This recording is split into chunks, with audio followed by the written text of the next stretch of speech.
Saya selaku pemateri, mohon maaf, maksud saya selaku pembawa acara akan membacakan susunan acara pada malam hari ini. Yang pertama ada pembukaan, yang kedua ada pembacaan ayat suci Al-Quran, yang ketiga ada materi yang akan disampaikan langsung oleh Mbak Dana Iswari Maghfirah, yang keempat ada tanya jawab, yang kelima ada penutup. Demikian susunan acara pada malam hari ini.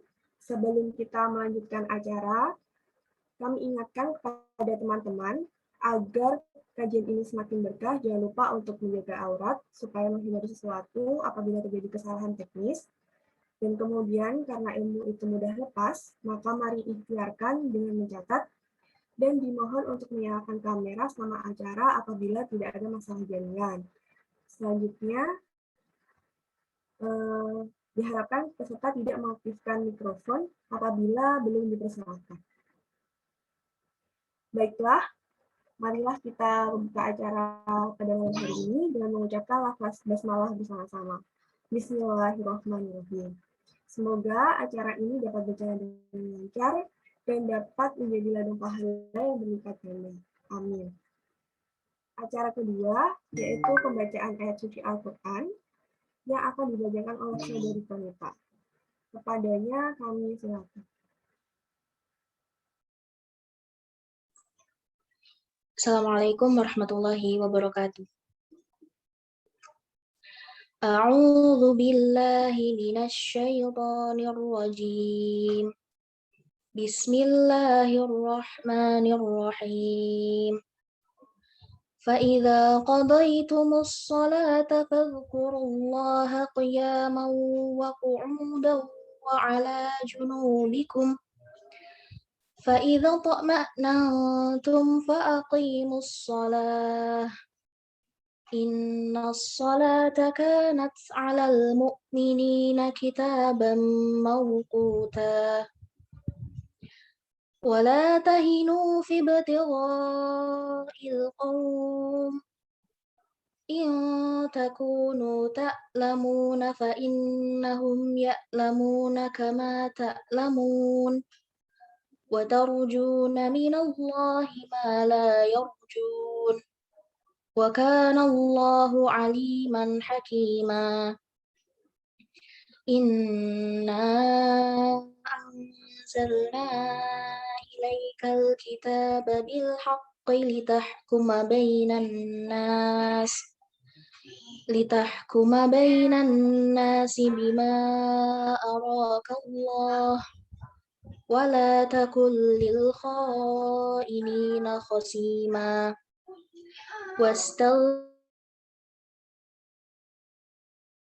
إِنَّ اللَّهَ كَانَ غَفُورًا رَحِيمًا وَلَا تُجَادِلْ عَنِ الَّذِينَ يَخْتَانُونَ أَنفُسَهُمْ إِنَّ اللَّهَ لَا يُحِبُّ مَنْ كَانَ خَوَّانًا أَثِيمًا يَسْتَخْفُونَ مِنَ النَّاسِ وَلَا يَسْتَخْفُونَ مِنَ اللَّهِ وَهُوَ مَعَهُمْ إِذْ يُبَيِّتُونَ مَا لَا يَرْضَى مِنَ الْقَوْلِ وَكَانَ اللَّهُ بِمَا يَعْمَلُونَ مُحِيطًا هَا أَنْتُمْ هَؤُلَاءِ جَادَلْتُمْ عَنْهُمْ فِي الْحَيَاةِ الدُّنْيَا فَمَنْ يُجَادِلُ اللَّهَ عَنْهُمْ يَوْمَ الْقِيَامَةِ أَمْ مَنْ يَكُونُ عَلَيْهِمْ وَكِيلًا صَدَقَ اللَّهُ الْعَظِيمُ. Wassalamualaikum warahmatullahi wabarakatuh. Waalaikumsalam warahmatullahi wabarakatuh. Maha benar Allah atas semuanya. Terima kasih kepada saudari Henka yang telah membacakan ayat suci Al-Quran. Semoga yang membaca dan mendengarkan mendapat pahala yang berlimpah dari Allah SWT. Amin, amin, ya rabbal alamin.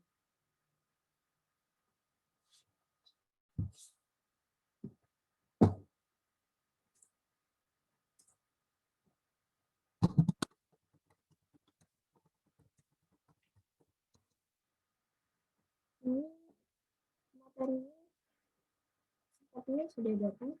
Datang pada Mbak Dana. Betul. Mungkin Mbak Dana bisa. Halo, bisa mendengar suara saya? Baik, karena pemateri sudah datang, acara selanjutnya yaitu materi tentang salat yang akan disampaikan oleh saudari kita, Mbak Dana Iswari Magafiro. Sebelum masuk materi, mungkin operator bisa share screen CV pemateri. Baik. Baik, jadi perlu diketahui bahwa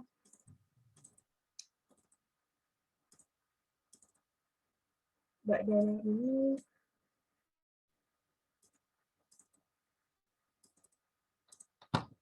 merupakan alumni dari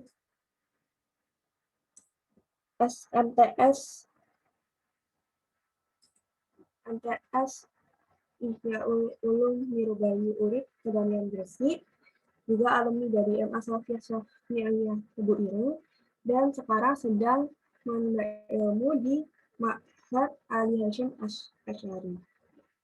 Mungkin bisa scroll ke bawah.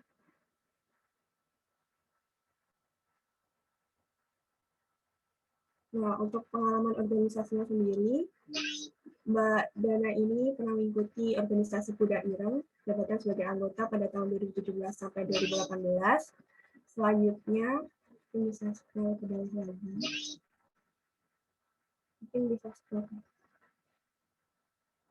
Mbak Dana juga pernah mengikuti Mahal Media Jurnalistik Ma'had Ali Hashim Asy'ari sebagai kontributor pelaksana dan sebagai Dewan Eksekutif Mahasantri atau DIMA sebagai Menteri SDM. Dan yang lainnya bisa dilihat pada slide. Baiklah, tanpa menunggu lama-lama lagi, kepada Mbak Dana, kami silakan.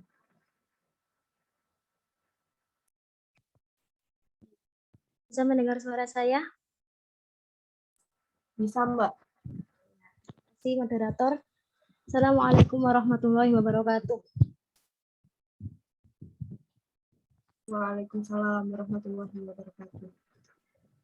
Alhamdulillahilladzi waqafah wassalatu wassalamu ala sayyidina al-mustafa wa ala alihi wa sahbihi ahli tuqa wal wafa amma ba'd.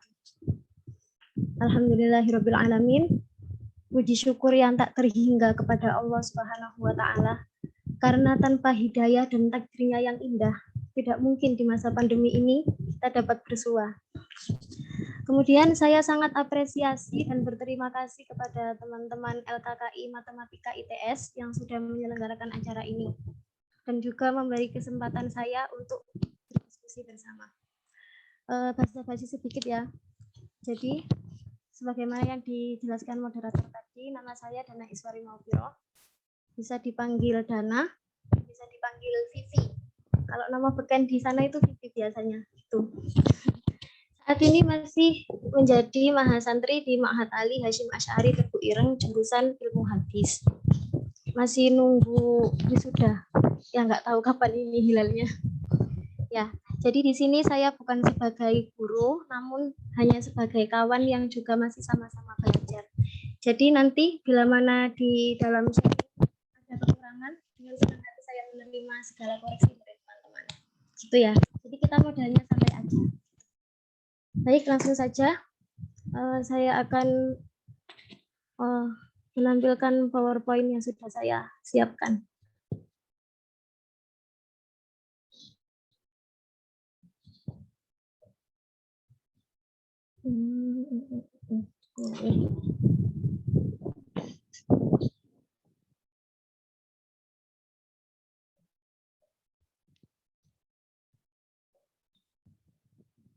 Baik, jadi kemarin saya sudah dihubungi oleh Mbak Nila, alumni Trendsign-nya. Minta tolong untuk mengisi kajian sholat. diteruskan dari kajian yang sudah diberikan oleh pemateri sebelumnya dengan sumber yang sama, yaitu kitab Matan Ghoyah wa Takrib atau Matan Abi Syuja. Hanya saja saya menambahkan beberapa referensi seperti kitab Mabadiul Fiqih, kitab Fathul Bari, kitab Fathul Qorib, dan lain sebagainya.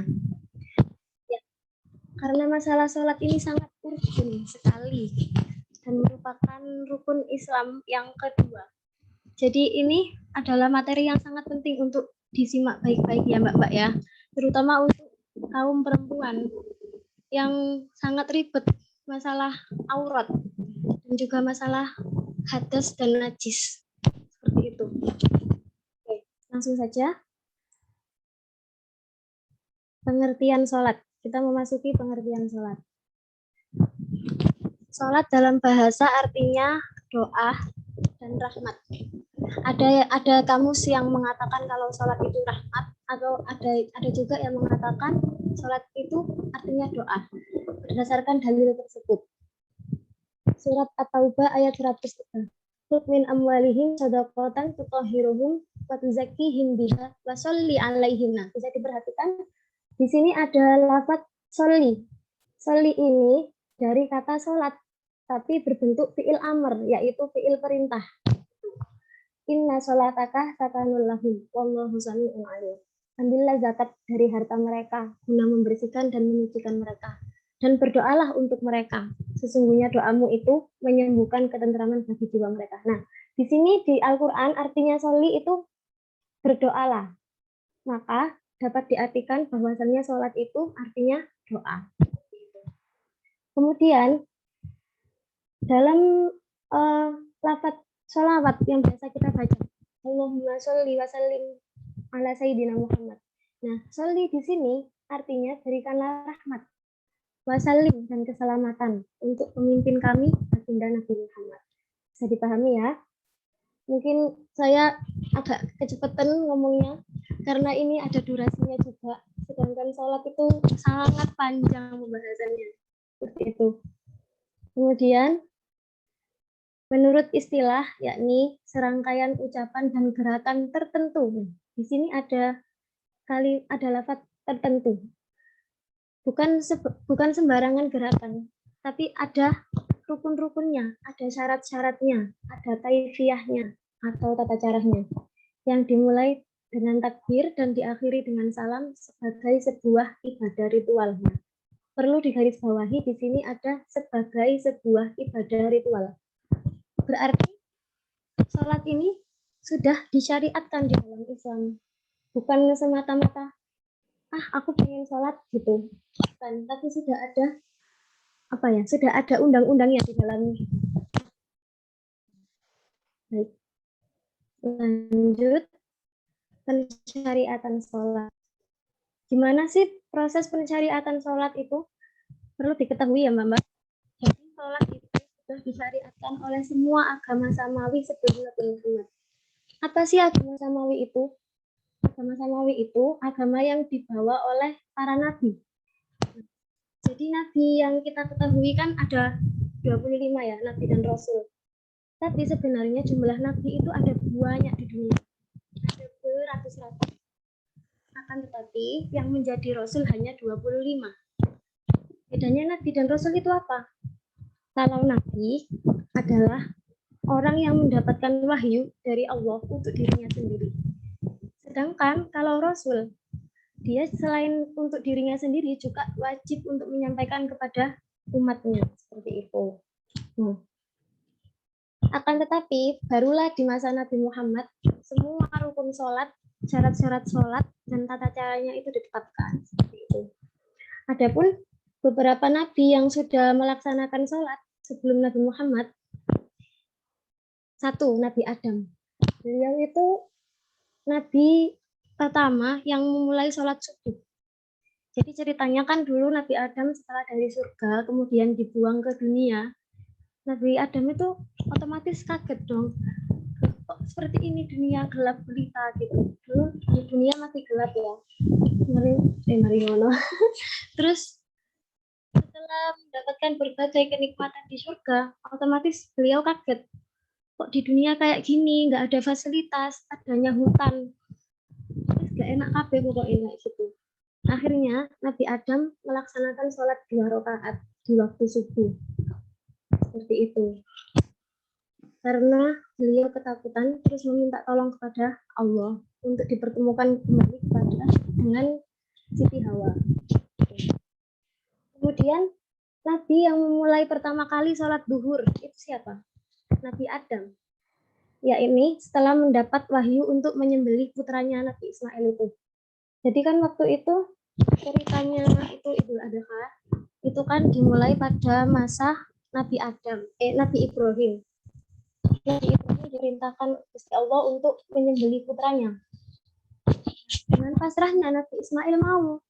Nggak apa-apa ayah, yang penting ini perintah dari Allah kayak gitu.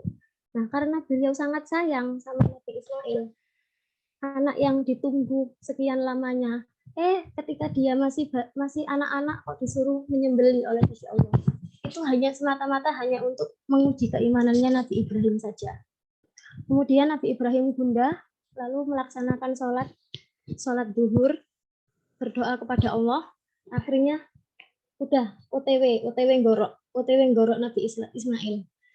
Nah, ketika Nabi Ibrahim sudah mantep ngorok menyembelih, ternyata Allah menurunkan kepada Nabi Ibrahim, yaitu mengganti Ismail dengan kambing, dengan domba waktu itu dibawa oleh malaikat Jibril. Demikian pertolongan Allah untuk Nabi Ibrahim. Akhirnya Nabi Ibrahim lulus uji. Oh iya, berarti kamu memang hambaku yang bertakwa, seperti itu. Kemudian Nabi Yunus merupakan nabi yang pertama kali melaksanakan sholat asar, yaitu setelah beliau dimuntahkan dari perut ikan paus yang telah menelannya beberapa waktu lamanya. Jadi karena Nabi Yunus waktu itu sudah putus asa, ya Allah, ini umatku sangat membangkang, jadi saya mau berhenti saja untuk menyeru kepada mereka. Saya mau pindah tempat aja berdakwahnya. Tapi Allah tidak meridhoi. Kamu saya utus di situ, jadi kamu harus menyampaikan wahyu yang saya beri ke kamu kepada umatmu yang di situ, kayak gitu. Akhirnya dalam perjalanan dengan kapal, beliau tiba-tiba kapalnya itu terbalik. Lalu beliau dimakan oleh ikan paus. Nah, ikan paus itu Mbak kan tidak langsung menelannya, tapi masih disimpan gitu loh di dalam perutnya, belum dicerna. Jadi selama di dalam perutnya paus itu, Nabi Yunus istighfar, minta maaf kepada Allah, bahwasannya beliau sudah zalim, meninggalkan amanah yang diberikan oleh Allah tersebut. Nah, kemudian Allah mengampuni beliau, lalu beliau dimuntahkan dari perut ikan paus. Nah, sebagai wujud syukur itu, Nabi Yunus langsung melaksanakan sholat besar seperti itu. Kemudian Nabi yang pertama kali melaksanakan sholat maghrib adalah Nabi Isa, yaitu setelah dijahili kaumnya sendiri. Nah, kaumnya Nabi Isa itu jahil banget, Mbak. Kayak gini. Kamu beneran punya Tuhan? Kalau kamu punya Tuhan, coba buktikan hidupkan burung ini yang sudah mati. Coba turunkan makanan dari langit, kayak gitu. Nah, akhirnya Nabi Isa berdoa kepada Allah, ya Allah, kalau engkau tidak menolongku saat ini, maka orang-orang tidak akan percaya akan kehadiranmu, kayak gitu. Akhirnya Allah menurunkan makanan yang tak terduga. Terus orang-orang kan kaget, oh ternyata beneran ada ya Tuhannya ini, kayak gitu. Nah, sebagai wujud syukurnya Nabi Isa, beliau melaksanakan sholat maghrib. Kemudian yang pertama kali melakukan sholat isya adalah Nabi Musa. Jadi Nabi Musa itu kan lahir di Mesir, Mbak. Jadi waktu Nabi Musa sudah balik ke kampung halamannya, beliau itu khawatir diketahui oleh Fir'aun dan pasukannya. Maka beliau sangat kabur terus gitu, dikejar-kejar. Kemudian Gusti Allah itu menghilangkan kekhawatiran dari hatinya. Nah, Nabi Musa langsung sholat isya kayak gitu. Nah, ini beliau ini adalah orang yang mengawali 5 sholat itu. Nah, barulah pada saat Isra Mi'raj, Allah memerintahkan kepada Nabi Muhammad untuk melaksanakan sholat 5 waktu. Nah, yang sebelumnya itu ada 50 waktu, kemudian atas kortingan Gusti Allah, atas negosiasi yang antara Rasul sama Allah, akhirnya tinggal 5 waktu saja, seperti itu. Ini ada 2 pendapat terjadinya Isra Mi'raj, yaitu 27 Rajab tahun 7 Hijriah. Ada lagi yang mengatakan 17 Ramadan 12 Hijriah. Nah, lalu bagaimana cara Nabi sebelum Nabi Muhammad sholat? Ya, tetap sholat, tapi kita tidak tahu bentuknya seperti apa, caranya bagaimana. Wallahu a'lam, kayak gitu.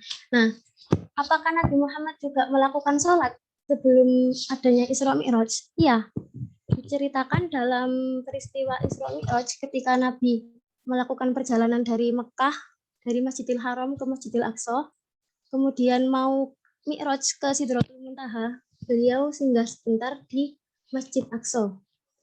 Itu ya, jadi beliau melaksanakan salat tahiyatul masjid 2 rakaat. Kemudian dijemput oleh Jibril untuk naik ke Sidratul Muntaha. Dalil kewajiban sholat. Ini saya kutip dari Al-Quran dan hadis. Yang pertama, inna sholata kanat 'alal mu'minina kitaban mawquta. Nah, kitaban mawquta, yaitu sesuatu yang sudah ditentukan waktunya. Nah, ini ada lafaz kitaban. Kitaban itu kalau bahasanya kita itu kayak sudah ditakdirkan gitu, sudah termaktub. Terus fa'aqim sholata wa ati zakah. Fa'aqim. Aqimu itu fi'il amr yang artinya perintah. Maka dalil sholat ini adalah menjadi wajib bagi orang-orang muslim. Seperti itu. Kemudian dari hadis Bukhari Muslim, ini diriwayatkan oleh Bukhari Muslim. Buniyal Islamu ala khamsin. Yang pertama syahadatu an la ilaha illallah wa anna Muhammadar Rasulullah. Yang kedua iqamatis shalah. Yang ketiga ita'iz zakah. Yang keempat haji. Yang kelima shaumi Ramadan, kayak gitu. Ya, kok shaumi Ramadan ditaruh di akhir? Sebenarnya dari kelima rukun Islam yang paling berat adalah shaumi Ramadan sebenarnya. Kalau haji kan berat karena materi itu ya. Kalau shaumi Ramadan itu berat karena menahan hawa nafsu itu loh. Nafsu itu yang paling susah untuk dikontrol seperti itu.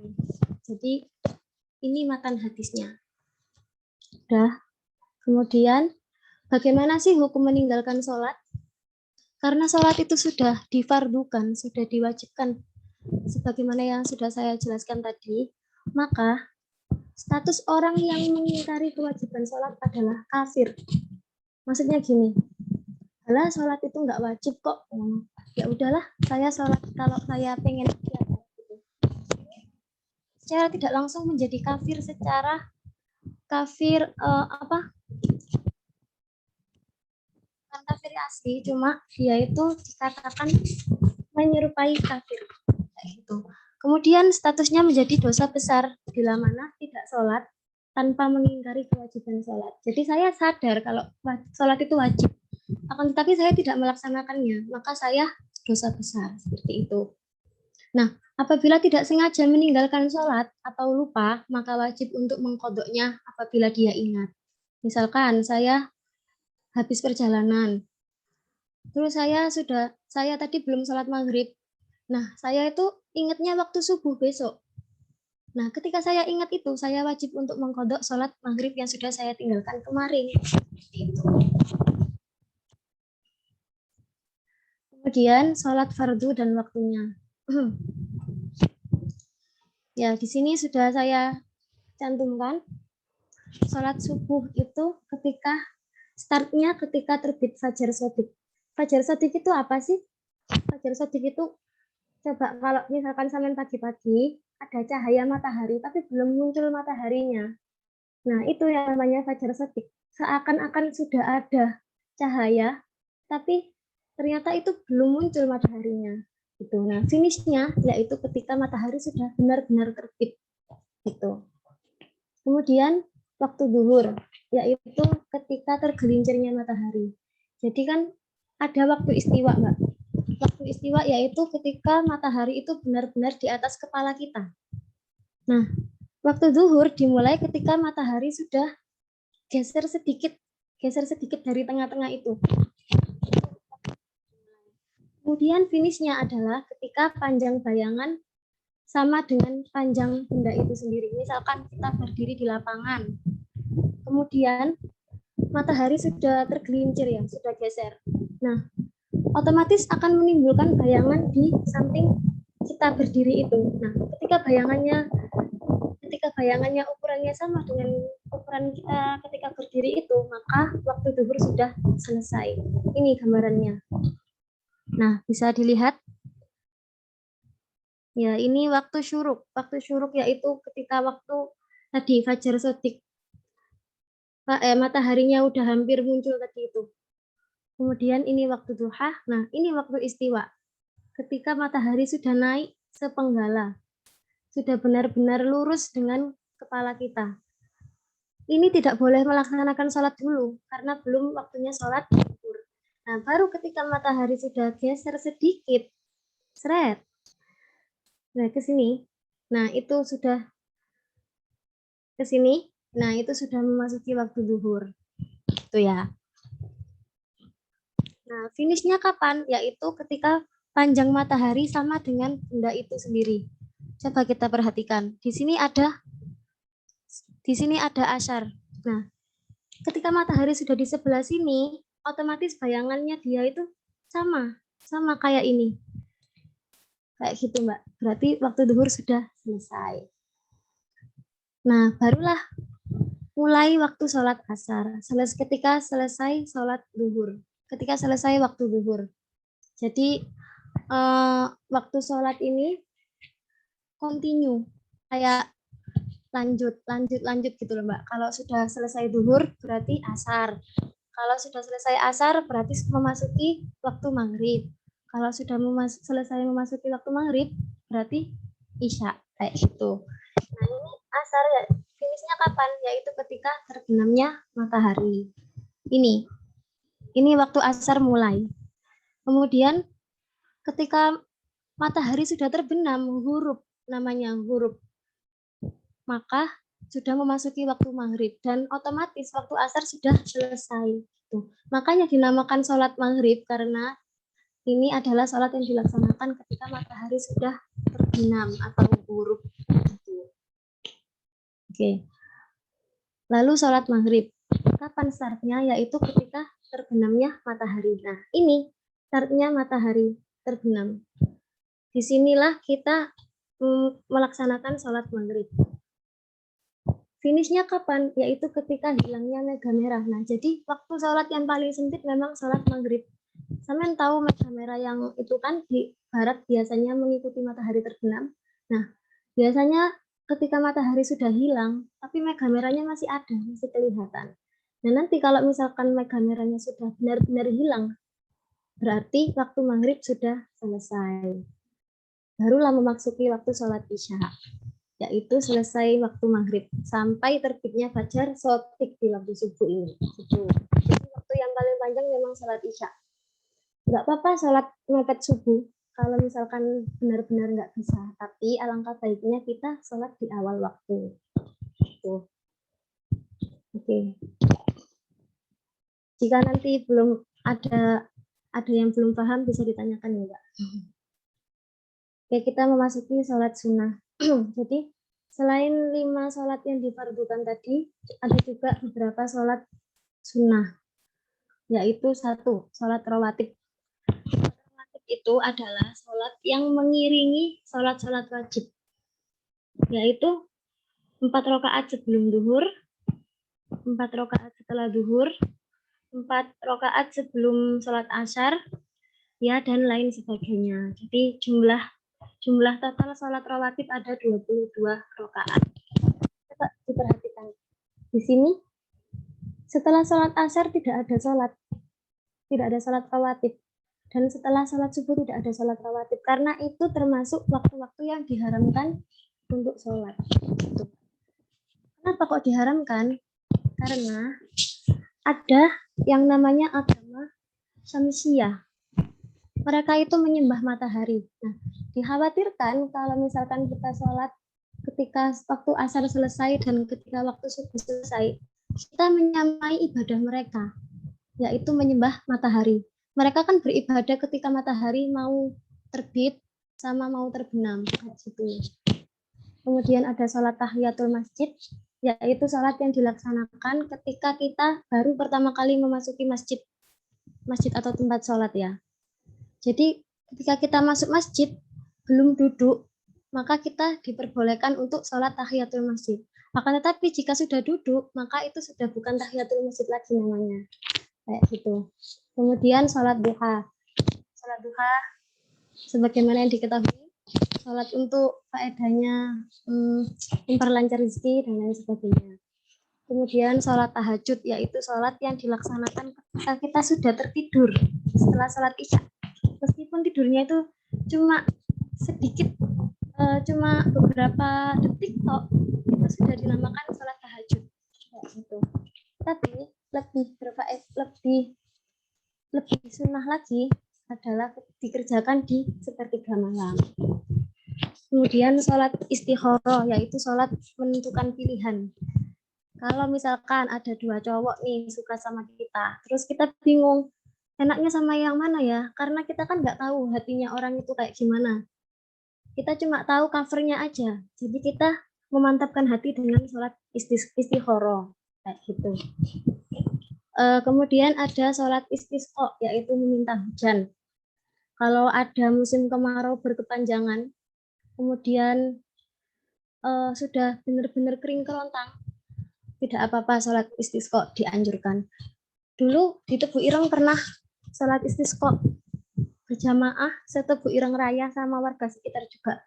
Waktu tahun 2019, kisaran bulan September kalau tidak salah. Ya, waktu itu kemarau panjang di Jombang. Mungkin di Jawa Timur ya. Kayak situ. Kemudian sholat tarawih, yaitu sholat yang dilaksanakan di malam Ramadan. Kemudian sholat witir, yaitu sholat ganjil. Biasanya sholat witir ini dikerjakan setelah sholat tarawih kalau di Ramadan. Tapi untuk waktunya tidak ditentukan. Terserah mau sholat witir kapan saja. Kemudian ada sholat 2 hari raya, yaitu Idul Fitri dan Idul Adha, yang terjadi cuma setahun sekali. Kayak gitu. Kemudian ada sholat kusuf, yaitu sholat gerhana bulan dan sholat kusuf gerhana matahari. Lalu ada sholat hajat. Sholat hajat itu dilakukan kalau misalkan kita benar-benar membutuhkan sesuatu yang hampir tidak akan terjadi. Ya Allah, aku jomblo sudah bertahun-tahun, umurku sudah 50 tahun, saya pengen dapat jodoh misalkan. Sholat hajat dirutini tiap malam setelah tahajud, kayak gitu.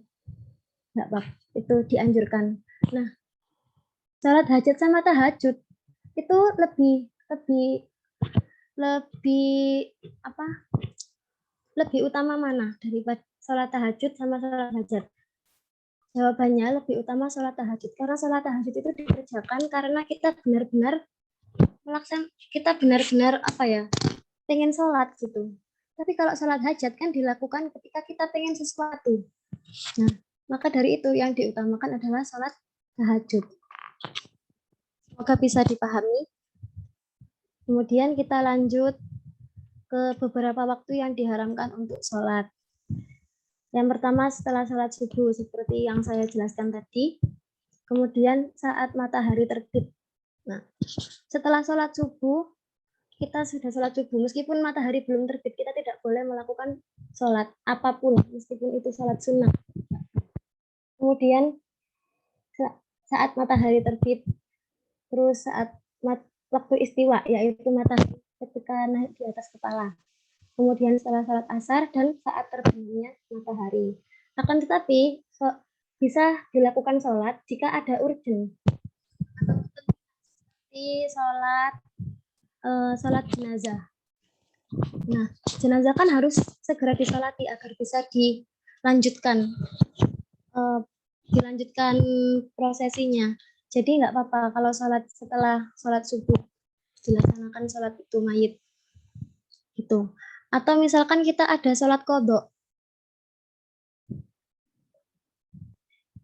Ternyata kemarin saya punya utang sebelum haid, belum melaksanakan sholat maghrib. Nah, setelah sholat maghrib dilakukan lagi sholat qadha nggak apa-apa.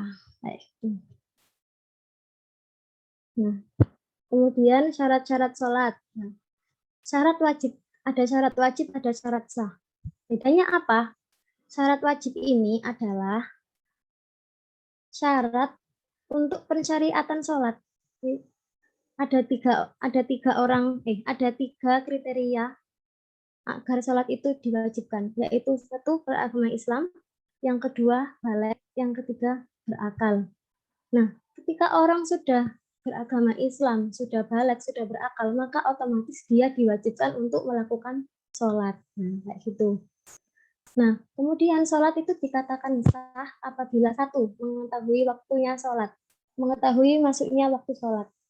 Misalkan belum subuh, terus aku terlalu semangat sholat subuh, niat sholat subuh sebelum waktu subuh. Nah, itu tidak sah sholatnya, karena belum memasuki waktunya sholat subuh. Kemudian suci dari hadas besar dan kecil. Gitu. Kalau misalkan kita berhadas kecil seperti kentut, gitu, maka diwajibkan untuk bersuci terlebih dahulu, yaitu dengan melakukan wudhu. Nah, kalau misalkan kita sudah selesai habis haid gitu, maka kita harus mandi besar terlebih dahulu. Gitu. Kemudian yang ketiga, suci dari najis, baik badan, pakaian maupun tempat. Diperhatikan ya, Mbak. Jadi sebelum kita melakukan sholat, kita harus cross-check terlebih dahulu. Apakah badan kita sudah suci dari najis?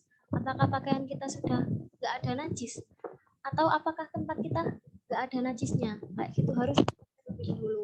Akan tetapi kalau kita tidak tahu, misalkan sudah melakukan sholat, ternyata di situ ada najisnya, ya nggak apa-apa karena kita tidak tahu. Tapi kalau disengaja, di sini ada tai kucing, saya mau sholat di situ kayak gitu, maka tidak sholatnya. Itu ya Mbak, bisa dipahami? Ya, kalau misalkan terpaksa dia tidak punya tempat tinggal kecuali tempat yang kumuh, maka tidak apa-apa. Karena Islam itu bersifat memudahkan. Kemudian syarat yang keempat yaitu menutup aurat. Nah, di sini ada notabennya. Batasan aurat laki-laki adalah dari pusar sampai lutut, sedangkan batasan aurat perempuan adalah seluruh anggota tubuh kecuali wajah dan telapak tangan. Perhatikan, telapak tangan hanya ini ya, bukan ini. Kalau ini namanya punggung tangan. Jadi kalau misalkan kita sholat, maka seluruh tubuh harus ditutup, termasuk rambut-rambut. Nggak boleh ada satu helai rambut pun yang keluar ketika kita sholat. Makanya sebelum sholat kita harus cek dulu apakah auratku keluar, kayak gitu. Apakah sudah tertutup dengan sempurna? Seperti itu. Kemudian harus menghadap kiblat. Selain menghadap kiblat, namanya bukan sholat. Syarat sah sholat adalah menghadap kiblat. Seperti itu. Nah, ada catatan. Apakah sholat yang sah itu berarti diterima oleh Gusti Allah? Belum tentu. Sholat sudah sah, tapi bisa jadi dia tidak khusyuk ketika mengerjakannya, maka tidak diterima oleh Allah, kayak gitu. Tapi kalau sholatnya sudah diterima oleh Allah, berarti otomatis pasti sholat itu sah, gitu Mbak. Terus gimana caranya kita mengetahui apakah sholat kita diterima atau tidak oleh Allah? Ya itu bukan urusan kita lagi, itu sudah urusan Gusti Allah sama hati kita, kayak gitu. Yang harus kita kerjakan adalah memenuhi syarat-syarat wajib dan syarat sah sholat, dan juga memenuhi rukunnya, dan berusaha khusyuk sebaik mungkin agar sholat itu diterima oleh Allah. Gitu. Kemudian di sini saya cantumkan cara memakai mukena yang benar. Nah, diperhatikan. Ini hanya terlihat wajah dan telapak tangannya saja. Telapak tangan di bagian ini tidak boleh kelihatan, karena itu sudah bagian dari tangan, bukan bagian dari telapak. Maka ini dia pakai semacam sarung tangan gitu ya. Oke, ini sholat yang ini cara memakai mukena yang baik dan benar. Nah, ini yang salah ini. Coba diperhatikan. Di sini bolong. Dia waktu takbirnya terlalu tinggi mengangkat mukenanya sehingga bisa jadi kena angin, bisa jadi nyingkap mukenanya, jadi auratnya kelihatan kayak gitu. Kemudian dia ini kelihatan rambutnya, tangannya ini kelihatan. Nah, tidak boleh seperti ini. Makanya kalau standar mukena yang baik untuk dipakai sholat itu mukena terusan seperti ini. Gitu. Kalau misalkan pakai potongan, asalkan kita bisa sangat berhati-hati. Nah, ini saya mau nersis dulu nih. Ini saya sama teman-teman saya pakai mukena yang terusan. Kebetulan di Tebu Ireng itu diwajibkan memakai mukena terusan untuk menghindari hal-hal yang tidak diinginkan seperti tadi. Nah, ini coba diperhatikan. Ini cara menggunakan mukena yang benar. Kalau ini dahinya agak tertutup, maka bisa dikatakan ini salah. Gitu. Terus ini dagunya tidak ditutup dengan benar. Kalau ini sudah tertutup, tapi lebih baik kita melebihkan lagi seperti ini, ya, gitu. Nah, kemudian kita memasuki rukun-rukun sholat. Rukun-rukun sholat yang pertama ini saya kutip dari kitab itu Matan Fathul Qorib, Matan Boyah Watakrib. Yang pertama, niat. Niat itu adalah kunci dari segala perbuatan. Kalau misalkan kita salah niat, salah niat sholat misalkan ya, kita sholat maghrib, tapi kita salah ucap sholat isya. Nah, itu sholatnya gimana? Tidak sah, jelas tidak sah. Karena kita salah sebut. Gitu. Masa niatnya salah, terus sholatnya diterima? Kan nggak mungkin. Jadi kita harus benar-benar memperbaiki niat kita sebelum sholat. Kemudian niat ini dikerjakan ketika kapan? Yaitu ketika bareng dengan takbiratul ihram, ketika kita mengangkat kedua tangan. Allahu Akbar. Itu hati kita sambil mengucapkan niat. Aku niat sholat subuh 2 rakaat menghadap kiblat menjadi makmum karena Allah Ta'ala. Adapun kalau yang usul fardhu subuhi itu namanya lafadz niat, bukan niat yang asli. Karena niat yang asli adalah berada di hati. Nah, faedahnya apa? Diucapkan sebelum sholat itu agar kita mantap. Jadi sebelum sholat kita mengucapkan usolli fardhu subuhi rakaataini mustaqbilal qiblati adaan ma'muman lillahi ta'ala agar kita mantap hatinya. Jadi ketika kita takbiratul ihram sambil mengucapkan di dalam hati, kita itu jadi oke gitu loh. Jadi klik. Oh ya, saya sekarang sholat subuh 2 rakaat sambil menjadi makmum karena Allah Ta'ala. Kayak gitu. Kemudian yang kedua yaitu takbiratul ihram. Seperti tadi, Allahu Akbar. Nah, karena takbiratul ihram ini menjadi rukun sholat, maka wajib untuk disuarakan, wajib diucapkan. Allahu Akbar. Perlu keras-keras. Allahu Akbar. Kemudian yang ketiga, berdiri bagi yang mampu. Jika ada orang yang tidak sanggup berdiri, maka sebaiknya ia melakukan sholat dengan duduk. Jika tidak bisa duduk, maka ia sholat dengan keadaan miring. Nah, ini kurang ini redaksinya. Dia miring. Kalau tidak bisa sholat sambil miring, maka dia sambil terlentang. Kalau tidak bisa sholat sambil terlentang, maka dengan isyarat mata. Ketep-ketep tok gitu. Kalau misalkan tidak bisa pakai isyarat mata, maka dengan hati. Jadi hatinya yang sholat. Allahu Akbar. Sekarang waktunya rukuk, waktunya i'tidal, waktunya sujud kayak gitu hatinya. Nah, kalau tidak bisa dengan hati, maka dia harus disolati karena dia sudah tidak aktif seluruh tubuhnya kayak gitu ya. Kemudian rukun salat yang keempat yaitu membaca surat Al-Fatihah. Nah, surat Al-Fatihah ini wajib di dalam sholat. Maka kalau misalkan kita tidak membacanya, sholatnya tidak sah. Nah, gitu. Kemudian ruku. Nah, kalau membaca surat setelah Al-Fatihah itu adalah sunnah, bukan rukun sholat. Kemudian ruku. Setelah ruku, iktidal, yaitu bangun dari ruku. Sami Allahu liman hamidah. Kemudian sujud. Lalu duduk di antara dua sujud. Kemudian duduk tasyahud akhir. Nah, duduk tasyahud akhir ini yaitu ketika sebelum salam itu membaca at-tahiyatul mubarakatuh itu. Nah, itu yang namanya tasyahud akhir.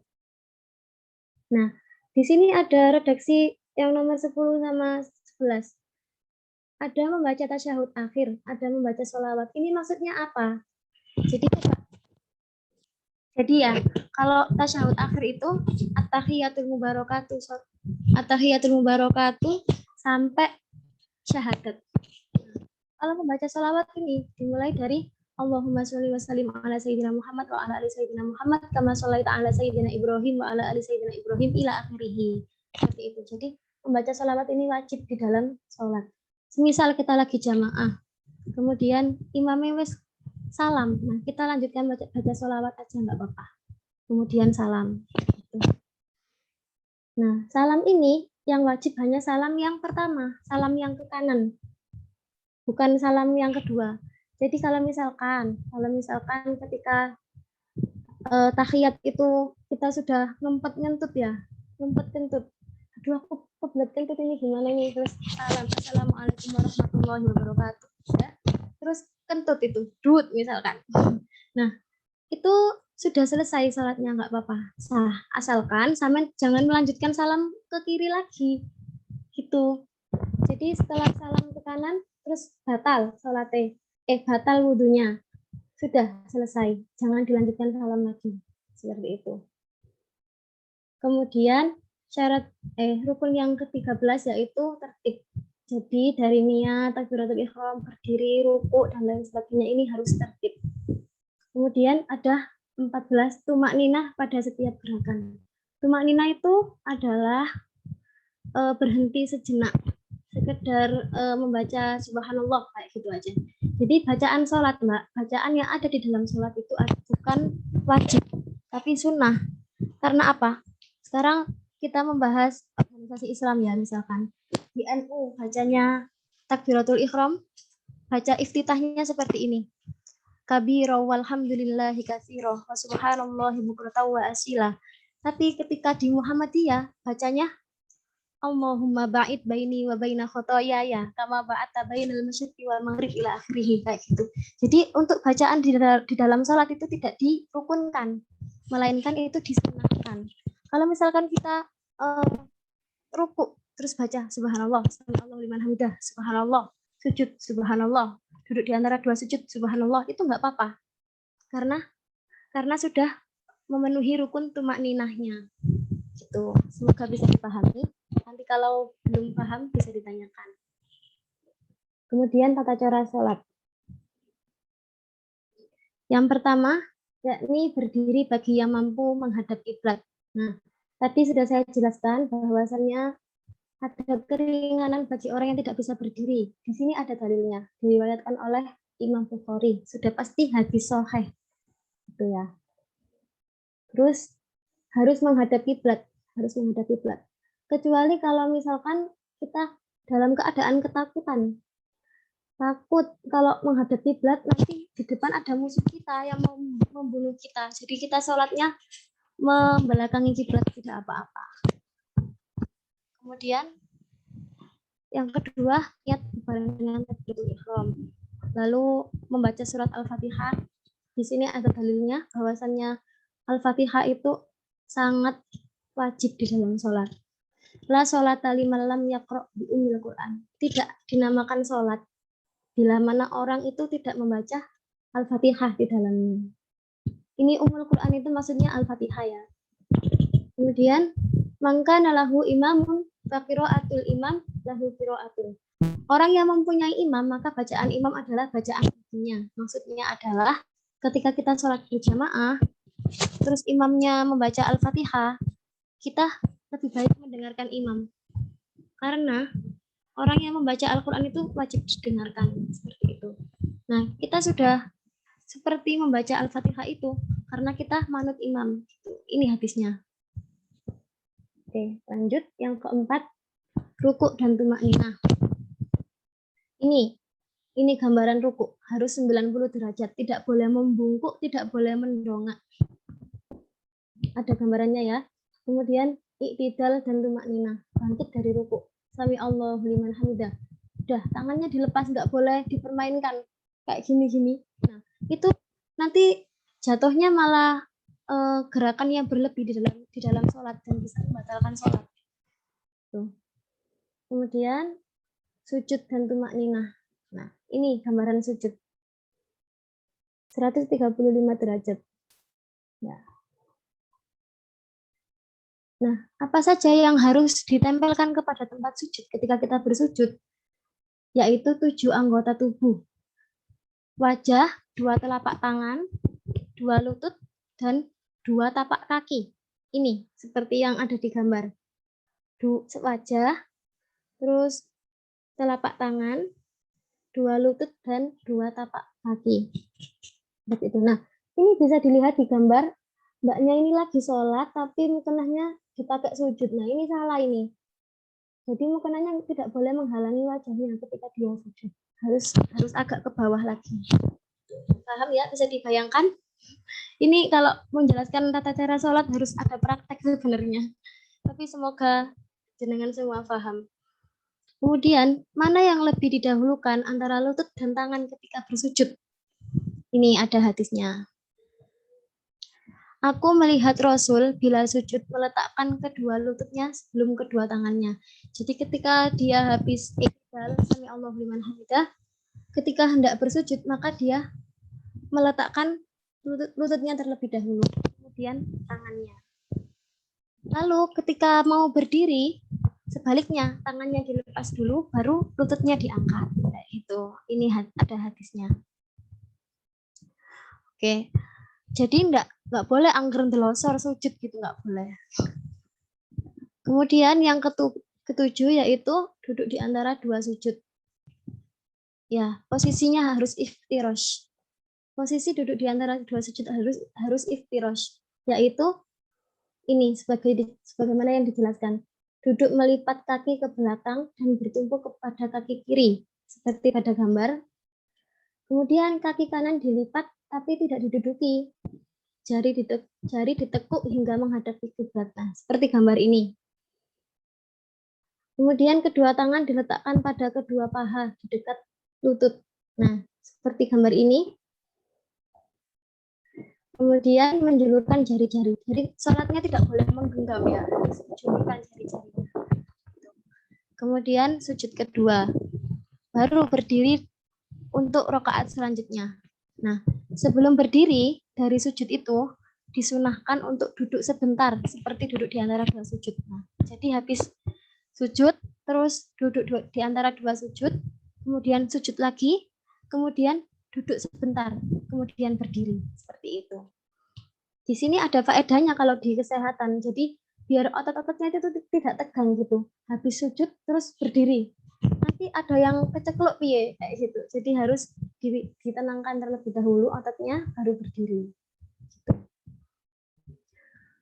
Kemudian yang ke-10 yaitu duduk tasyahud akhir. Nah, duduk tasyahud akhir ini posisinya harus tawarruk, yaitu duduk melipat kaki ke belakang dan bertumpu pada kaki kiri.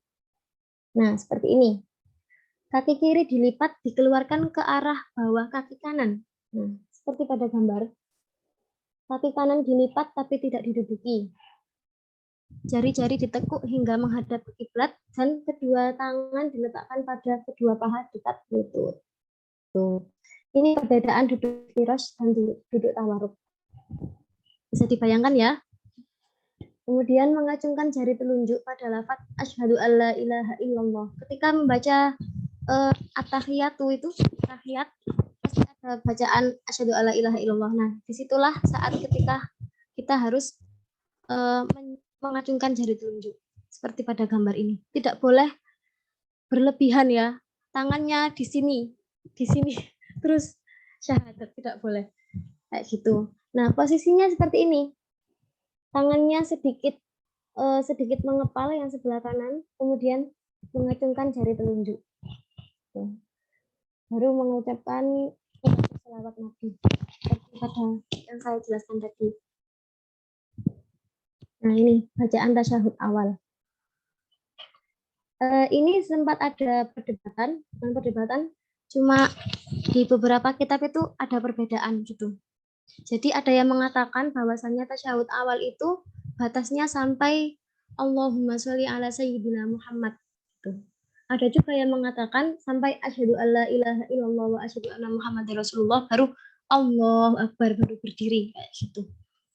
Kalau saya biasanya memakai yang ini dengan fondasi, dengan dalil bahwasannya sholawat itu dibaca ketika tasyahud akhir. Seperti yang saya jelaskan tadi itu. Nah, ini bacaan tasyahud akhir, at-tahiyatu mubarakatuh sholawatu thayyibatulillah, assalamualaikum ila akhirih, baru ada Allahumma sholli ala sayyidina Muhammad. Nah, sebenarnya kalau sampai kama sholaitu ala Ibrahim itu tidak wajib. Wajibnya cuma sholawat Nabi tok. Allahumma sholli ala sayyidina Muhammad, assalamualaikum warahmatullahi, assalamualaikum warahmatullahi, itu tidak apa-apa. Makanya kalau misalkan di tarawih imam itu baru tahiyat akhir, baru kita syahadat. Kok sudah salam imamnya? Ya berarti imamnya cuma memakai rukunnya saja. Allahumma sholli ala sayyidina Muhammad, assalamualaikum warahmatullahi, assalamualaikum warahmatullahi, seperti itu. Ya, kemudian ini sunnah ya, doa setelah tasyahud akhir. Ada berbagai macam versi, tapi kalau saya biasanya pakai ini. Allahumma inni a'udzubika min adzabi jahannam wa min adzabil qabri wa min fitnatil mahya wal mamat wa min syarri fitnatil masiihid dajjal ya muqallibal qulub tsabbit qalbi ala dinik wa ala ta'atik. Nah, ini dibaca ketika sampai innaka hamidum majid, baru membaca Allahumma inni a'udzubika min adzabi jahannam. Itu kalau misalkan waktunya masih nutupi gitu. Tapi kalau imam sudah terlanjur salam, ya sudah, kita salam aja. Kan ini cuma sunnah, bukan rukun gitu. Adapun artinya ini sangat bagus karena kita berdoa ya. Di situ ada hadis yang mengatakan bahwasannya waktu-waktu yang mustajab untuk berdoa itu yaitu ketika sujud terakhir sama ketika setelah tasyahud akhir sebelum salam ini. Makanya disitulah kita disunahkan untuk doa ini. Ya Allah, aku berlindung kepadamu dari azab neraka jahanam, dari adzabil qabr, dan dari fitnah kehidupan dan juga kematian, dan dari buruknya fitnah dajjal. Wahai pembolak-balik hati, tetapkanlah hatiku kepada agamamu dan atas takwa kepadamu, taat kepadamu, seperti itu. Kemudian selanjutnya yaitu salam ke kanan dan ke kirinya. Salam itu sebenarnya tidak wajib untuk menoleh. Jadi assalamualaikum warahmatullahi wabarakatuh, itu udah nggak apa-apa. Tapi kalau faedahnya menoleh ke kanan dan ke kiri itu apa? Agar misalkan kita lagi jamaah, ada jamaah itu yang tunarungu. Jadi dia itu memperhatikan gerakannya imam.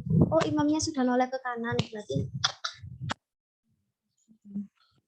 syarat kepada orang-orang yang keterbatasan itu.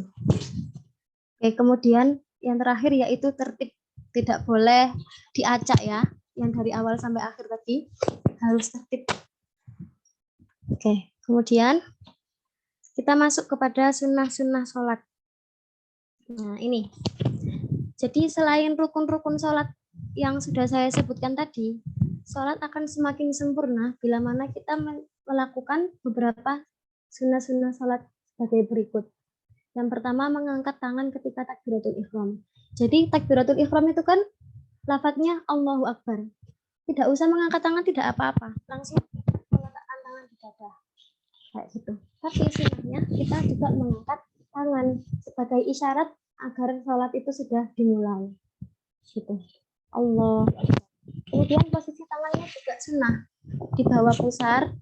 Ada yang berpendapat di bawah pusar, ada yang berpendapat antara pusar dan dada. Dua-duanya benar. Kemudian yang ketiga, pandangan tempat sujud. Nah, biar kita lebih fokus, lebih khusyuk, alangkah lebih baik pandangan kita jangan kemana-mana, tapi fokus ke tempat sujud. Gitu. Kemudian membaca Al-Fatihah, membaca iftitah setelah takbiratul ihram. Nah, itu juga sunnah. Jadi ketika habis takbiratul ihram membaca Al-Fatihah tidak apa-apa. Karena doa iftitah itu hanya sunnah. Kemudian mengucapkan amin ketika setelah membaca Al-Fatihah, walakdolin, Allahu Akbar, nggak apa-apa. Tapi walakdolin, amin juga tidak apa-apa. Itu. Merenggangkan kedua tumit ketika sholat. Ketika berdiri, tumitnya agak direnggangkan. Itu sunnah. Tapi kalau misalkan di nempel juga nggak apa-apa. Kenapa kok disunahkan seperti itu? Biar kita itu stabil badannya ketika berdiri. Kalau terlalu mepet itu bisa jadi oleng kan kita ketika berdiri itu. Jadi disunahkan merenggangkan kedua tumit. Kemudian membaca ayat Quran setelah surat Al-Fatihah itu juga sunnah. Senajan cuma satu ayat, alif lam mim Allahu Akbar, nggak apa-apa. Atau misalkan Yasin Allahu Akbar, nggak apa-apa. Itu juga termasuk ayat Al-Quran. Tuh. Kemudian membaca takbir di antara rukun.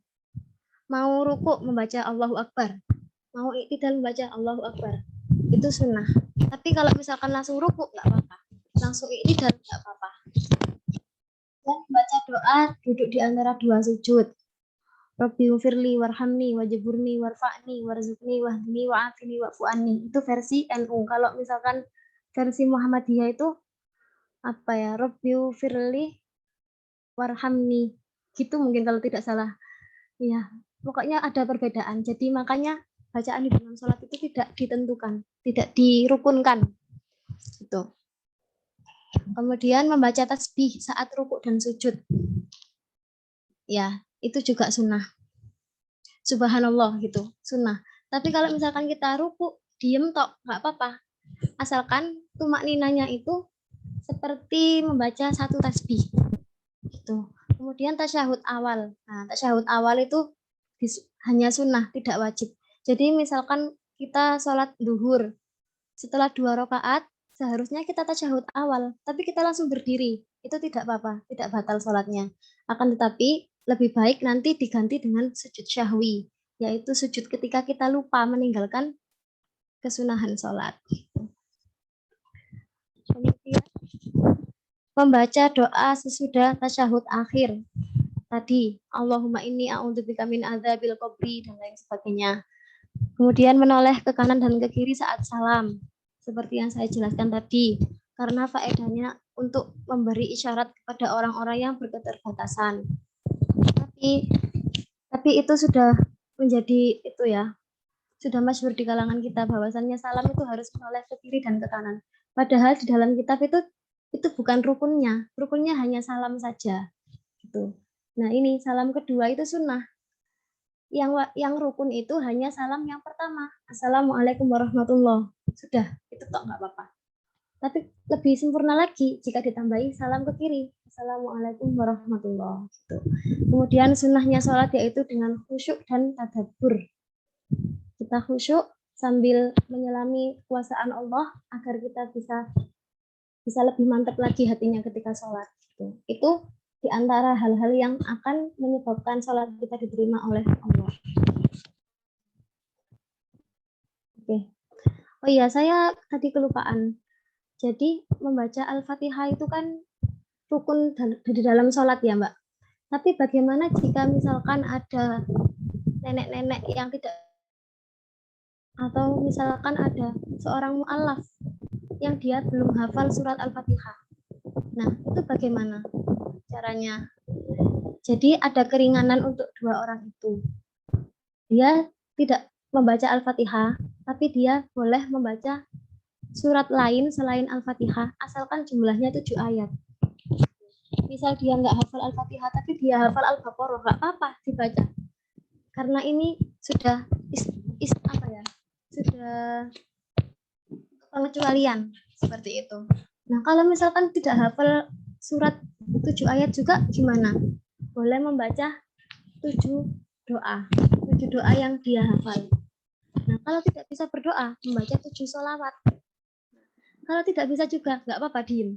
Asalkan diemnya dia itu sama seperti panjangnya membaca Al-Fatihah itu. Ya, semoga bisa dipahami. Gitu. Ini rujukannya di kitab Jami'atul Maqasid karya Kiai Haji Hasyim Asy'ari. Ya. Kemudian selanjutnya kita memasuki hal-hal yang membatalkan sholat. Nah. Oh iya. Untuk penyampaian materi sudah habis ya. Gimana? Waktu untuk penyampaian materi sudah habis. Oh, sudah habis. Ya. Oh ya, baik. Ini bisa dibaca sendiri ya untuk Mbak-mbak. Sebenarnya sholat itu masih panjang penjelasannya. Ada sholat berjamaah, ada sholat jamak qashar, kayak gitu. Tapi yang saya jelaskan di sini adalah sholat macam-macam materi yang biasanya kita jumpai. Ini nanti kalau misalkan ada pertanyaan, boleh dipertanyakan. Rian, terima kasih. Boleh lanjut ke sesi tanya jawab. Terima kasih Mbak Dana atas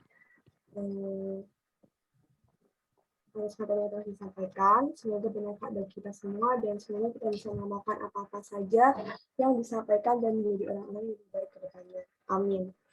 Nah, untuk sesi selanjutnya, merupakan sesi tanya jawab.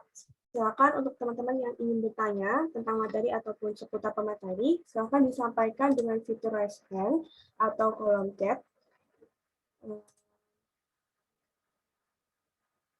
Apakah ada yang ingin bertanya?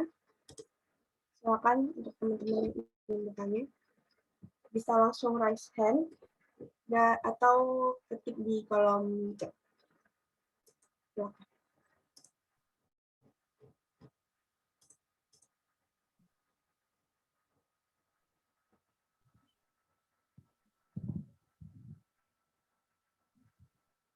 Ya, masih belum ada yang bertanya.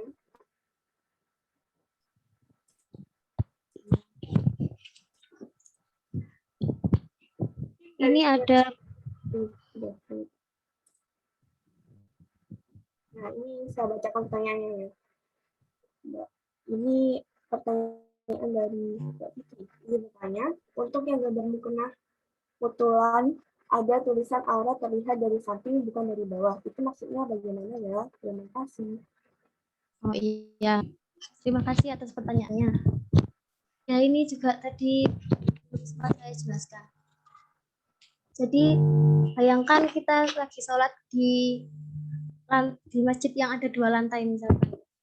Nah, ketika kita mengangkat mukena, otomatis dari lantai bawah itu kan bisa terlihat kan aurat kita kan. Nah, itu dimakfu alias tidak apa-apa kayak gitu. Akan tetapi jika kita kegiatan bahasanya ya, terlalu keras ketika mengangkat tangan, Allahu Akbar, kemudian sampai terlihat di sampingnya itu, loh tangannya ketok, nah itu tidak boleh. Itu ya maksudnya. Jadi yang dimaksud boleh dari bawah, itu yang seperti tadi contohnya. Semoga bisa dipahami.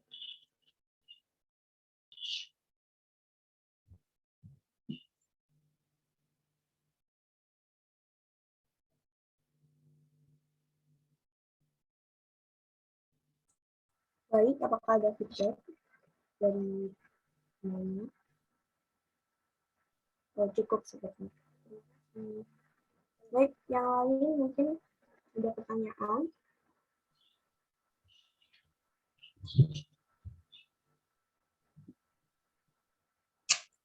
Untuk yang lain bisa langsung respon ataupun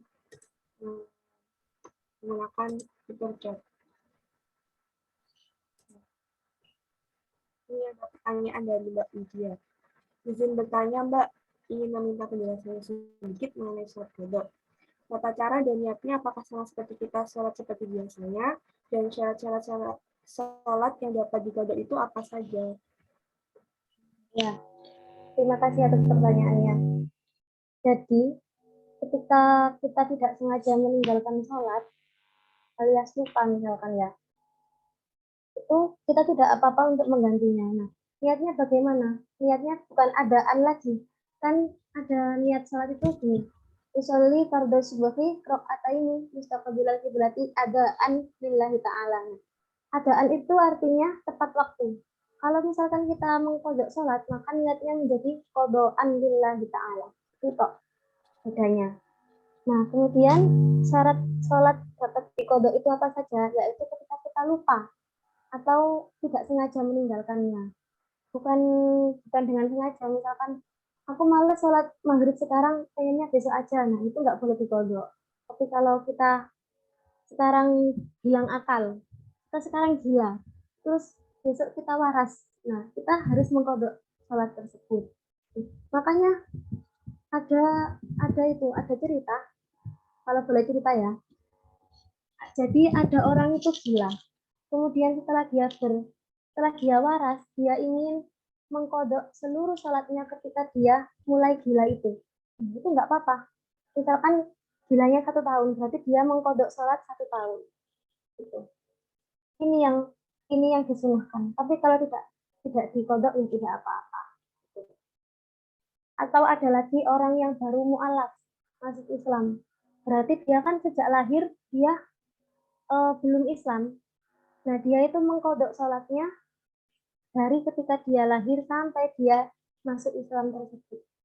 Itu yang lebih bagus. Tapi kalau misalkan tidak, ya tidak apa-apa. Karena sesungguhnya orang yang mu'alaf itu adalah seperti orang yang terlahir kembali, alias tidak punya dosa, tidak punya kesalahan.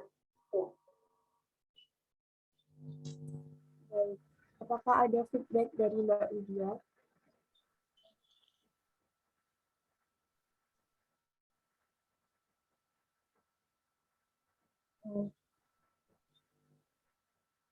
Bagaimana Mbak Widya? Apakah ada feedback? Jadi saya sempat mendengar Mbak mengatakan hutang sebelum haid. Itu maksudnya seperti apa ya Mbak? Oh iya, jadi gini, ini nanti pembahasannya lebih rinci lagi ketika di bab haid dan istihadah. Jadi ada yang namanya sholat kodok setelah haid. Misalkan kita setelah isya ini kita haid. Nah, kita kan belum melakukan sholat isya sejak tadi. Maka nanti ketika suci kita harus mengganti sholat isya yang kita tinggalkan ketika kita mulai haid itu. Tuh.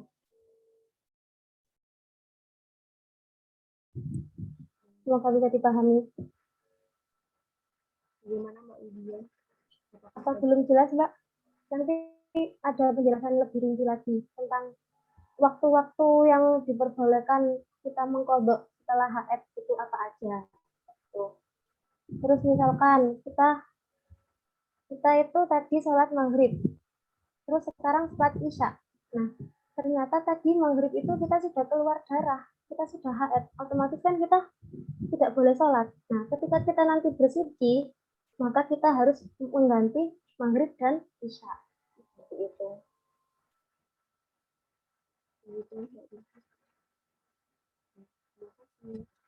Selanjutnya ada pertanyaan dari Mbak Alta Salsabella. Izin bertanya Mbak, jika setelah waktu sholat subuh merupakan waktu haram untuk sholat, kapan waktu yang tepat mengkodok sholat subuh? Waktu yang tepat untuk mengkodok sholat subuh. Ya. Maka waktu yang tepat itu tidak apa-apa selain di waktu subuh itu. Jadi sebenarnya mengkodok sholat itu nggak apa-apa selain di waktu sholat itu, Mbak. Misalkan sekarang sholat subuh, terus kodoknya besok nggak apa-apa. Tidak harus setelahnya. Misalkan kita telat bangun ya, nah ini pengecualian. Kalau misalkan kita ketiduran, bangunnya ketika jam 6, nah itu dikodok diganti nggak apa-apa. Nanti jadinya sholat subuh duha. Kalau kata kiai pesantren. Bagaimana Mbak Alta? Apakah ada feedback?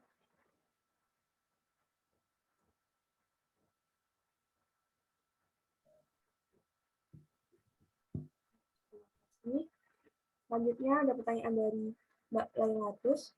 Permisi Mbak, izin bertanya.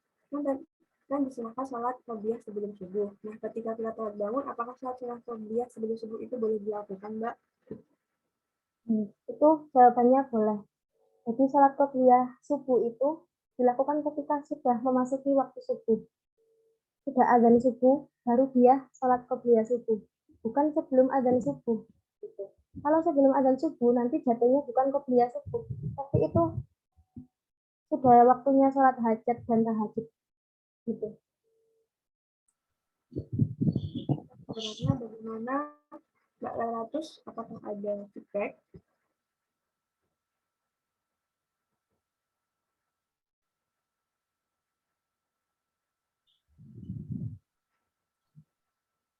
Mbak Lailatus, apakah ada feedback? Gimana tadi Mbak belum paham? Oh ya, baik, saya ulangi lagi. Jadi sholat qobliyah apapun, meskipun qobliyah subuh, qobliyah maghrib, qobliyah isya, zuhur, itu dilakukan ketika sudah memasuki waktu sholat tersebut. Jadi sudah azan, baru dia melaksanakan sholat qobliyah. Gitu. Jadi kalau pertanyaannya tadi, apakah setelah memasuki waktu subuh boleh melakukan sholat qobliyah? Jawabannya memang boleh, memang itu syarat qobliyah. Bagaimana Mbak Lailatus? Apakah bisa dipahami?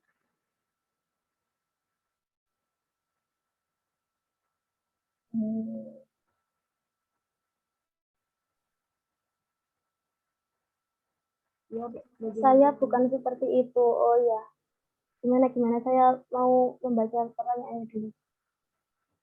Gunakan sholat qobliyah sebelum subuh. Nah, ketika kita setelah bangun sholat subuh. Oh iya. Ketika kita telat bangun, maka untuk mengejar waktu subuh itu tidak apa-apa tidak mengerjakan sholat sunnah itu, karena itu hanya sholat sunnah. Yang lebih urgent adalah kita mengerjakan sholat subuh itu sendiri, kayak gitu, Mbak. Bisa dipahami ya? Jadi kita bangunnya kemepeten waktu waktu sholat subuh hampir habis, maka kita langsung sholat subuh saja. Bagaimana Pak Dayna? Apa masih ada feedback? Permisi Mbak, izin menanggapi.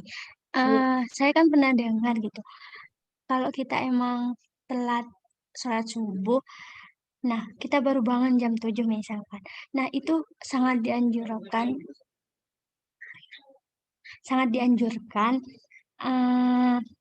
untuk tetap sholat sunnah subuh. Soalnya katanya gitu Mbak, sholat sunat sebelum subuh itu sangat dianjurkan gitu. Kayak gitu Mbak. Ya. Terima kasih atas tanggapannya. Jadi sebenarnya sangat dianjurkan di sini tuh bukan berarti mewajibkan sholat tersebut. Gitu. Kenapa kok sangat dianjurkan? Karena waktu-waktu sebelum subuh itu adalah waktu-waktu yang sangat mustajab. Bahkan digambarkan dalam sebuah hadis itu bahwasanya jika aku disuruh memilih antara sholat sebelum subuh atau seisi dunia, maka saya akan memilih sholat sebelum subuh. Karena sholat itu adalah lebih baik daripada dunia dan seisinya. Kayak itu bunyi hadisnya. Nah, karena sangat disunahkan tersebut, maka sebagian ulama itu hampir mewajibkan sholat sebelum subuh. Akan tetapi harus di waktu subuhnya itu. Nah, kalau misalkan kita sudah keluar dari waktu sholat subuh, lebih baik kita mengkodok sholat itu. Kalau misalkan mau mengkodok sholat sebelum subuh, tidak apa-apa, asalkan kita sudah memiliki keistiqomahan. Jadi kan ada itu orang yang misalkan dia sudah terbiasa sholat duha, setiap hari istiqomah.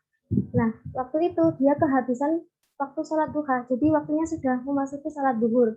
Nah, dia tidak apa-apa melakukan sholat duha ketika setelah sholat duhur. Dengan catatan dia memiliki keistiqomahan. Nah, akan tetapi kalau misalkan sholat qobliyah subuh hanya sak wayah-wayah. Maksudnya itu dia tidak istiqomah, jadi dia tidak diwajibkan untuk mengganti sholat qobliyah tersebut. Bisa dipahami, Mbak? Bisa, Mbak. Terima kasih, Mbak. Selanjutnya, ini ada pertanyaan dari Sinta, Mbak Sinta. Izin bertanya, Mbak, ketika kita sakit dan tidak melaksanakan sholat karena tidak mampu Iya, jawabannya tidak apa-apa. Ada beberapa sholat itu yang tidak boleh menyentuh air. Ada beberapa penyakit yang tidak boleh terkena air, misalkan cacar yang sudah sangat parah atau gudiken, tahu gudik ya? Gudiken yang sangat parah. Jadi dokter tidak menganjurkan untuk bersentuhan dengan air. Maka dia tidak bisa bersuci sebelum sholat. Maka dia tidak bisa sholat. Nah, itu tidak apa-apa tidak melakukan sholat. Atau misalkan kita benar-benar sakit sampai nggak bisa bergerak badannya, pokoknya sakit lah intinya. Itu tidak apa-apa tidak melaksanakan sholat. Tapi harus diganti dengan lain waktu. Kayak gitu. Jadi jawabannya tadi adalah tidak apa-apa. Kalau misalkan tadi saya menjelaskan kalau tidak bisa berdiri maka dengan duduk, maka dengan berbaring, itu dengan catatan dia masih mampu. Tapi kalau dia tidak mampu, ya sudah tidak usah mengerjakan, tapi diganti di lain waktu.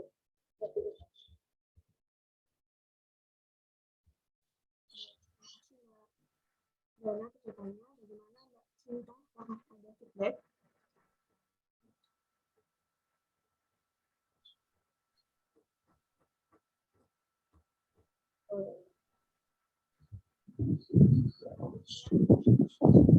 Dari Mbak Mutia, izin bertanya Mbak, tadi saya nggak ketinggalan materi yang membaca Al-Fatihah kerasnya.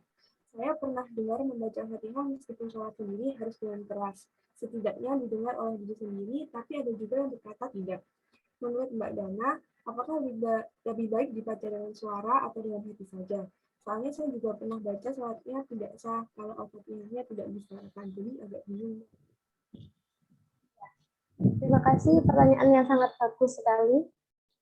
Jadi, rukun-rukun sholat yang sudah saya jelaskan tadi adalah membaca Al-Fatihah, membaca tahiyat, membaca sholawat. Nah, kata membaca itu otomatis harus dibaca, bukan dibatin. Paham ya? Jadi, membaca Al-Fatihah, dia harus menyuarakan Bismillahirrahmanirrahim, alhamdulillahirabbil alamin kayak gitu. Meskipun lirik, asalkan dia bisa didengar oleh telinganya sendiri. Bisa dipahami ya, Mbak? Gimana Mbak Mutia? Apakah ada feedback? Permisi Mbak, izin bertanya lagi. Itu kalau misalnya sholat jamaah itu juga termasuk harus dibaca gitu kah Mbak? Kalau sholat jamaah tadi sudah ada hadis yang saya pakai untuk dasar ya. Jadi hukum fikih itu kan beragam. Hukum fikih itu bukan ilmu yang pasti seperti matematika 1 tambah 1 sama dengan 2. Jadi ini adalah hukum yang berasal dari pemikiran para ulama. Jadi setiap orang pasti punya pemikiran sendiri-sendiri. Setiap ulama loh maksudnya. Nah, ada yang mengatakan bahwasannya ketika sholat berjamaah itu kita sudah manut sama imamnya. Seperti hadis yang sudah saya cantumkan tadi, apabila ada seorang imam membaca Al-Fatihah maka kita mendengarkan saja karena kita sudah sama seperti membaca Al-Fatihah tersebut. Tapi ada ulama lain yang mengatakan bahwasanya kita juga wajib membacanya. Nah, waktunya kapan? Yaitu ketika imam sudah selesai membaca Al-Fatihah. Waladhdallin amin, baru kita sebut baca Bismillahirrahmanirrahim. Makanya untuk imam sendiri harus peka. Imam itu disunahkan ketika setelah membaca surat Al-Fatihah, dia itu memberikan jeda sekiranya makmum itu bisa membaca Al-Fatihah sendiri kayak gitu sebelum lanjut ke surat Al-Quran. Bisa dipahami Mbak? Oh ya bisa Mbak. Maaf Mbak, mau tanya lagi sebentar. Itu Ya. kalau yang kan rukun membaca tahiyat, berarti kan itu harus dibaca juga ya Mbak. Nah Ya. kalau misalnya jamaah, nah terus kita membaca tapi suara kita justru mengganggu orang yang di sebelah kita itu gimana Mbak? Kalau misalkan mengganggu berarti ya jangan sampai mengganggu gitu. Jadi kan tadi itu membaca itu tidak harus keras ya. At-tahiyatul mubarakatuh sampai yang sebelahnya itu bingung kabeh macane kayak gitu. Jangan. Kita cukup lirih membacanya asalkan kita bisa mendengar itu sendiri. Tapi kebanyakan orang-orang terlalu keras gitu ya bacanya ya. Ya berarti kita harus memberitahu kepada dia agar dia bisa merubah kebiasaan tersebut. Nah, ini tidak mempengaruhi sah dan batalnya sholat, tapi ini mempengaruhi adab gitu aja. Adab kepada orang yang di sebelahnya ketika sholat. Jadi solusinya bagaimana ya kita memberitahu secara baik-baik kepada orang tersebut. Gitu. Bisa diterima Mbak jawabannya? Ya bisa Mbak, terima kasih banyak. Terima kasih Mbak Nutya atas jawabannya. Selanjutnya karena jam untuk sesi tanya jawab sudah habis, buat teman-teman yang masih ingin bertanya, bisa tanya langsung lewat grup WA. Nanti pertanyaannya akan disampaikan ke Mbaknya. Iya, teman-teman. Jadi saya mau tambahan Mbak. Jadi kalau misalkan berkenan, saya merekomendasikan satu aplikasi di Play Store ada, bisa dicari tanya jawab Islam. Itu logonya warna hijau. Nah, di situ tuh ada berbagai macam tanya jawab antara orang-orang awam dengan ustadz-ustadz yang sudah terpercaya gitu. Dan di situ juga disertakan dalil-dalilnya. Ini cocok ini buat mahasiswa yang biasanya suka tanya dalil. Apa dalilnya? Apa dalilnya kayak gitu. Nah, di situ sudah ada jawabannya. Jadi saya merekomendasikan aplikasi tersebut. Karena tadi banyak yang belum saya sampaikan dan saya sangat membuka diri selebar-lebarnya bila mana teman-teman japri pertanyaan receh apapun insya Allah saya jawab karena saya tahu jawabannya gitu. Terima kasih, semoga bermanfaat.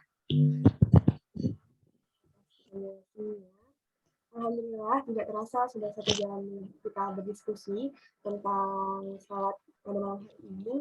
Kami ucapkan terima kasih kepada Mbak Dana yang telah mempelajari mulai dari turunnya perintah sholat, sejarahnya, Al-Quran dan hadis tentang kewajiban sholat, sampai sunah-sunah sholat dan hal-hal yang mengatakan sholat tadi. Mungkin dari Mbak Dana ada closing statement yang ingin disampaikan? Ya, closing statement-nya ya karena sholat ini merupakan tiang agama. Jadi kalau misalkan kita tidak mengerjakan tiang agama tersebut, tidak kokoh tiangnya, maka agamanya akan roboh. Bisa dibayangkan sendiri, rumah tanpa tiang, maka tidak akan berdiri rumah tersebut. Jadi kita harus sebisa mungkin menegakkan sholat dan mengistiqomahkannya. Semoga relasi kita tetap terjalin sampai nanti. Baik, terima kasih Mbak Dana atas statement-nya.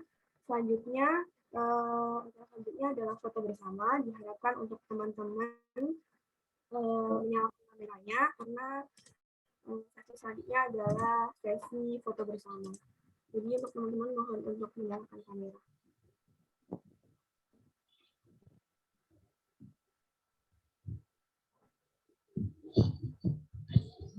Untuk panitia yang bertugas,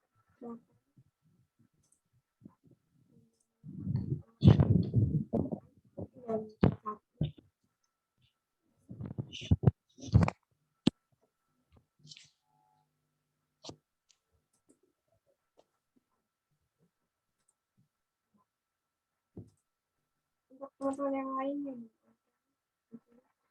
mungkin